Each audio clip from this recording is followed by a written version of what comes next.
শেষ 8-এর লড়াইয়ে চীনের মুখোমুখি ভারত, পাঞ্জাবের মুখোমুখি লাল হলুদ। কাশীর বিরুদ্ধে জয় ফিরতে চান কোচ থেকে ফুটবলাররা।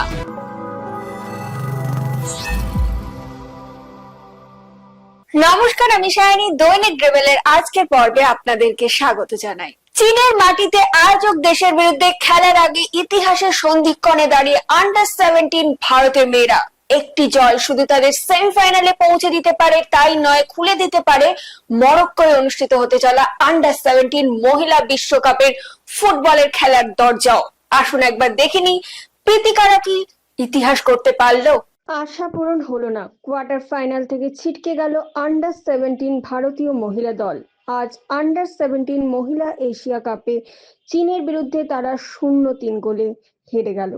একটা জয় খেতাবের আরো কাছাকাছি এনে দিতে পারে লাল হলুদকে। আজ যুব ভারতীদের পাঞ্জাব এফসির বিপক্ষে সেই জয় কি পেল লাল হলুদ ফুটবলাররা, একবার দেখে নি সেই ম্যাচের ফলাফল। ঘরের মাঠে পাঞ্জাব এফসির বিপক্ষে ড্র করে 11 ম্যাচে 22 পয়েন্ট নিয়ে শীর্ষে রইল ইস্ট বেঙ্গল। এক ম্যাচ কম খেলে 21 পয়েন্ট নিয়ে ঘাড়ে নিঃশ্বাস ফেলছে চির প্রতিদ্বন্দ্বী মোহনবাগান। ইন্টার কাশীর বিরুদ্ধে তাদের একাদশতম ম্যাচে জয় পেলে এগিয়ে যাবে মোহনবাগান। আজ যুব ভারতীতে পাঞ্জাব এফসির বিরুদ্ধে গোল শূন্য ড্র করে লাল হলুদ। আপাতত লিগ ভাগ্য নির্ভর করছে আগামী রবিবার ডার্বির ওপর। গত ম্যাচে ড্র, প্রতিপক্ষ লাল হলুদের গোলের ব্যবধান বেশি। অন্যদিকে কোচবিহীন ইন্টার কাশীর মতো প্রতিপক্ষ একটা জয় চাইছে সবুজ মেরুন কোচ থেকে footballer. I don't believe tomorrow opponent team is going to be not a good opponent because the scenario is maybe is not the best. But I feel we are going to play against a good opponent. We need to give our 100% because if we are thinking will be a big mistake because I am sure if we are not giving our 100% we cannot win the game. And it's not the moment to experiment. It's the moment to win the games, to get the points we need to get our target. And this is my focus. I cannot have our confidence about tomorrow's game because we will dangerous for us. For me, it's important like the team wins and it's part of the football. Like you get some time you play or you don't play.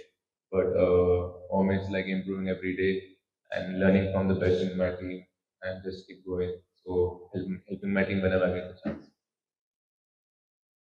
আজকের ফলাফল Kolkata football league পঞ্চম division group B. Kolkata football লিগের পঞ্চম division group B এর খেলায় আরিয়াদহ মাঠে YMCA Chowringhee বাণী নিকেতন SC কে 2-0 গোলে হারালো। ডিএসসি মাঠে college of games and sports 3-1 গোলে বাগমারি ক্লাবকে হারায়। ডক্টর BR আম্বেদকর মাঠে ওরিয়েন্ট ক্লাব ও মিলন চক্রের খেলাটি 1-1 গোলে ড্র হয়। CRFC মাঠে এক্সেলসিয়ার্স ক্লাব 3-0 গোলে রবার্ট হাডসন এসি কে হারায়। আগামীকালের খেলা BMS 2 মাঠ শারদাচরণ এসি বনাম দর্জিপাড়া MS, আরিয়াদহ এসসি মাঠ বিবেকানন্দ সমিতি বনাম গার্ডেন রিচ MS। সব খেলা শুরু দুপুর 3টে। এখন সময় প্রতিদিনের মতোই ফুটবল কুইজ মগজাস্ত্রে।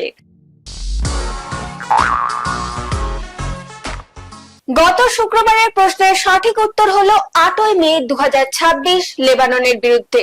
সঠিক উত্তরদাতা ফেসবুক পেজে পঞ্চানন দত্ত, আপনাকে অসংখ্য ধন্যবাদ। চলে আসি আজকের প্রশ্নে। আজকের প্রশ্ন, ইস্ট বেঙ্গল শেষবার কবে জাতীয় লিগ জিতেছিল? উত্তরটা জানা থাকলে ঝটপট লিখে ফেলুন কমেন্টে। আজকের ভিডিওটি যদি আপনাদের ভালো লেগে থাকে তাহলে কিন্তু অনেক অনেক শেয়ার করে দেবেন এবং আমাদের ফেসবুক পেজটিকে ফলো করে দেবেন।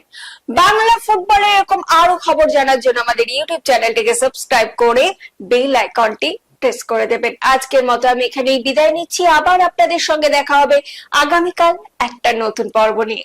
শুভরাত্রি।